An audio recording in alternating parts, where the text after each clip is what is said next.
One other thing to think about is the absence of science accompanying the debate this past year as the legislators, held public hearings and this and that. Science was really a missing component. Even the DNR and some of the public testimony, when they were being asked by the committees, were responding with phrases like, "We haven't had a chance to look at your law yet and the impacts it would have on this and that." It was moving so fast that science was just lost in the dust, no pun intended. So one of the consideration points right here is that RGGS, a mineral rights company, holds 250 core samples of the Penokee Mountain range.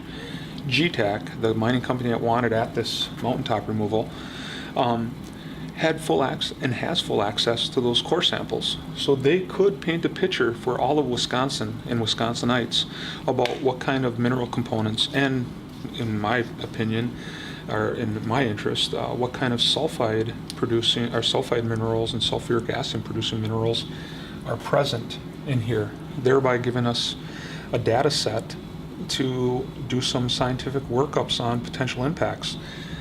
Nobody is talking about core samples. Nobody is talking about sulfide minerals. The essence of a lot of our concerns are centered in water. And when we look at water as a consideration for this particular project, there's a couple of different things to talk about. First and foremost is that a USGS study has shown that the Penokee Mountains here are actually the recharge station for the groundwater aquifers that are underneath our reservation and ultimately connected out into the lake. The mountaintop removal, 1,000-foot depth open pit or more, have the potential to contaminate groundwater.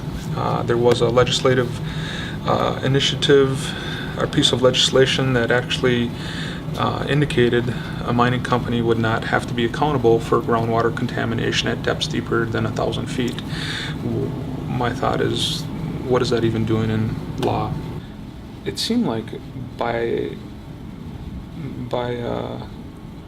a concerted effort to not acknowledge the sulfide minerals that are there,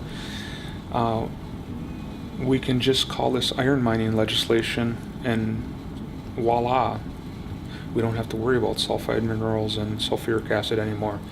And we don't need to talk about it because it's iron mining, it's taconite mining, it's iron mining law, Again, the equalizer is Mother Nature and what she put in that mountain, because the geologic composition is what makes each mine unique, and it's what drives each environmental impact statement and the considerations of what you're going to have to deal with. And in our case, we know there's sulfide minerals there. Those core samples are there.